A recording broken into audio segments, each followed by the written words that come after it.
Welcome back to the channel, Bridging the Gap, Student to Engineer, where professionals provide advice to students.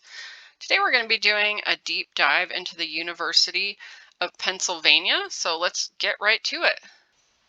The Career Services at the University of Pennsylvania provide an annual report of their student outcomes. It's based on a survey, so they call the report the Career Plans Survey Report. And we're going to look at the undergraduate class of 2023 for the School of Engineering and Applied Science. So what we can see on the first page of the report is just the general introduction, but then also a summary of the methodology, which is really important. Some schools don't provide this, but they are very nice in telling us how many graduates they have, what the time period is, the response rate, and then they looked at other places to find out where their grads had gone. So 450 grads in 1 year, that is, not a huge number, but is a healthy number. So you can expect maybe 4 or 5 that number to be in the School of Engineering and Applied Sciences altogether. So we're looking at grads that graduated in the summer of 2022, the winter of 2023, and then the spring of 2023. Basing your data off of 80% of your population is a really good rate, and we can trust that that is representative of the entire population. So we're just going to go right into it. Post-grads by the numbers. A lot of times we see these in donut charts or pie charts, a little bit easier to compare, but they provided a nice summary over here in the corner. Essentially, they have 97.8% positive outcome rate. So that is students that are doing what they want to do after graduation. They're either employed, continuing their education, or they're volunteering or doing something like that. Looks like we've got a 1.9% still seeking employment, and a much smaller number seeking continuing education. So these are really good numbers. This gives me a lot of confidence that the School of Engineering and Applied Sciences at the University of Pennsylvania is somewhere that would be really good to be able to graduate from, and you can go right into what it is that you want to do. So let's just look at 5-year trends. A lot of schools show this kind of data over time. Generally, what happens a lot is that if there's someone graduating with an undergrad degree, and the economy is really good and they can get a job making what they want to do, often grads will go do that if that's what their goal is. If the economy is not so good and they wanted to go to work, but they can't necessarily find work, going on to grad school is not a bad thing to do. So some of these like ups and downs may be reflective of the availability of work. For a graduate from 2020, when COVID hit, that might not have been super easy to get a job. But anyway, overall, the numbers are really good for University of Pennsylvania, whether grads are going to grad school or into employment. Okay, so when we look at industries, this is where things get pretty interesting from my perspective, having looked at a lot of different schools. The number one industry that is employing grads from University of Pennsylvania is technology. And what they're showing you here is the top couple employers within technology: Google, Microsoft, Amazon, all the big names. That's not surprising. What is interesting to me, though, is that the highest percent of grads are going into technology, but these numbers are very small. Google's only hired 5 people, and Microsoft 4. Amazon, typically, if they recruit from a school, will have a much larger number than 2. So I'm going to just infer from what I'm seeing here that probably these companies do not actively recruit from University of Pennsylvania. They may, and I may be reading this wrong, but if they are actively recruiting and they're only getting that number of grads, then maybe there's something else going on. What is interesting, though, is financial services. Goldman Sachs is hired 21 grads, Morgan Stanley. So you've got some pretty big names here in the financial services sector with much, much larger numbers than the technology sector. So we'll see a little bit later on some data um, on grads getting dual degrees with Wharton. University of Pennsylvania is known for their Wharton School business, so this may be a reason for it. But it also shows that if you want to get into financial services and maybe you didn't get into Wharton at University of Pennsylvania, maybe getting into engineering is just as good as of an option for you, that you can still get into financial services without that maybe hardcore business degree. So something to consider. Also, having a lot of friends and professors in that kind of world will allow you to have more exposure to it than if you went to a school without that. And then consulting is also listed here. These also are, pretty decently big numbers for McKinsey and Boston Consulting. So we go down a little bit further. Keep in mind this is engineering and applied sciences, and the numbers for the engineering/manufacturing category are pretty small. It's 12% of the grads, and the largest employer hired 5. So interesting numbers here as far as like where the grads are going, and an indication of what kind of industries are really looking at University of Pennsylvania. Also, we talked about oil and gas, here listed as energy, and some of these other large industries that hire a lot of engineers. They are very small percents of the grads from UPenn. So something to consider. Definitely look at these industries. Just because something is really far down doesn't mean that you wouldn't go into it. It just would be a little bit harder for you to get that job because the companies are not necessarily recruiting you while you're in school. Okay, so let's go down to job function. So this is interesting. The job function of the vast majority of the grads is software development and engineering, which indicates to me that the school has a pretty hefty focus on the computer side of things. 40% of the grads going into that is pretty significant. And then these consulting and finance are mirrors of the industries above. So I think that's just a reflection. But if you look, research and development, data analytics, product and project management, these kind of industries are not super duper common among engineers. A lot more scientists would go into research and development than engineering, but there are grads from UPenn that go into them. And data analytics is absolutely a good and I think very interesting area to go into right now. So if you have not heard of that, definitely look into data science, data analytics, especially if you're someone who likes to look at statistics or make Excel spreadsheets, those kind of things. Definitely an interesting area to go into. Okay, so let's keep going down. Now, I am going to point out how far down architecture and design is on this. This is one graduate in the entire year is going into that. If you have a school that has like a strong civil engineering major, this number would be a lot higher. So I'm not really seeing that one person went into construction. You really need to look at why you want to be an engineer and look at what's not here or what is so far down that it's just one grad. It may be that some other school is going to focus on your interest areas more than UPenn, if you are interested in these that are on the bottom. All right, so if we look at the employment by state, grads are pretty far spread out, which is a good thing. What we like to see is that grads from a school can pretty much go wherever they want in the U.S. California is a big attraction to a lot of grads and a lot of schools. Texas also, these two states generally attract a lot of new grads.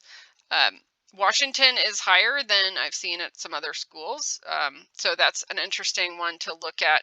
But if we look at some of the companies that hire from here, they do have a strong presence in Washington. What is interesting, though, is this is the University of Pennsylvania, and the number for Pennsylvania is not very high. If you look pretty quickly, you can see New York is much, much higher. California is higher. Even Washington is higher than the number of grads that are getting a job in Pennsylvania. And Massachusetts not far behind. So while the School of Engineering and Applied Science grads from University of Pennsylvania can stay in the region, it's maybe not the most common for the grads to stay in their own state. It is very interesting to me. I think what is happening with the 98 in New York is all of those financial and consulting companies are bringing those grads into New York, and we'll look at that and talk about it a little bit more in the salary section. Okay, and then I have not seen this in most schools I've looked at, and that grads who are not international grads are going overseas and working somewhere else immediately out of school. Typically, companies that have a global presence will want you to get a little bit of experience with them, and then they'll send you overseas to represent them. So this is interesting to me, and I think a good sign if you are looking at doing something abroad. So the international students section, also a good indication that UPenn is looking to attract more international students, or a lot, in that they are talking specifically about what companies hire international students from them, and where those companies get their grad, what industries they're in. Okay, so if we keep going down, so they've provided us with when grads accepted offers. So, well, received offers and accepted offers. So this is a really good indication, or what they're trying to show here is that grads are getting a job at the very beginning of their senior year or in their last semester.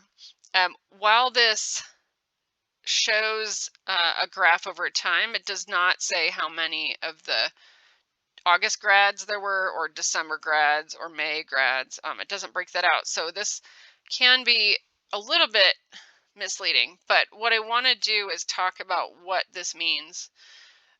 If you're a senior trying to finish up your education, particularly if you had to load on another class to be able to graduate in that semester, spending your time looking for a job is really not what you want to do. It's not where you want to be spending your time, because it will distract you and you may or may not graduate. I know most people graduate when they want, or maybe a little bit behind, but they know ahead of time that's going to happen. I have seen engineering students who got to the very end and didn't graduate because they were focusing so much on getting a job. So if we just assumed, which I know is not a good assumption, but if we assumed that all of the grads here are May grads, because that's probably the most common, being able to have an offer in hand when you go back to school in August is fabulous. That is like exactly what you want. You want to be able to go into your senior year confident that you don't have to spend a lot of time. Even if you don't accept that, if you can see here, 35% received an offer in August, but the accepted an offer is kind of drags out over time. There's nothing that says if you got an offer right when you're going back to school that you need to accept it right away. They do point out that early recruiting industries like technology, finance, and consulting, those really big companies, are the ones that are trying to get grads ahead of time so that they can get the best people. That's essentially what companies are doing. I have worked for a company that was trying to hire interns in April and May, and was running into over and over again students saying, well, I already got a job. I applied for your internship 4 months ago and I'm still not available. That company shifted to recruiting starting in October for interns that would come in May. So that's a shift, with an understanding that the best students have offers well ahead of when they're available. So something to consider. It also is a good indication that you really want to start looking at jobs, internships, all of that as soon as you get back to school. Don't wait until you're heavily into school or until you're a few months out from being available. Okay, so this is an interesting one to me for this school. So what I like to see is that there's a really strong career services center at the school that has really good relationships with some companies, and those companies come back year after year and recruit. That's where you look at those companies that are hiring 21 grads in a year. It's because they know that the grads from there are the kind of people they like. They're probably at every job fair, they're doing interviews on campus, all of those kind of things. When I look at this and see that 35% of the people who responded got their job applying directly through the employer and not through all of the other options here, I'm a little concerned. Penn Career Fair is only 2% of students getting a job there. That is doesn't look that great for me. There are some, some other options here that kind of you can add up and say, yes, maybe Penn is helping students get their jobs, but it's just interesting to me that those numbers are not higher. So if we come down to their summary on that bottom, 31% heard about the opportunity through word of mouth, and 18% received offers from a previous employer, and then 11% accepted offers from on-campus interviews. So let me just start with the word of mouth. If you go to a school that has a really good reputation, you're going to get more of these word of mouth. You could also call it networking. You're going to have a different level of network than if you went to a school that was small and unknown.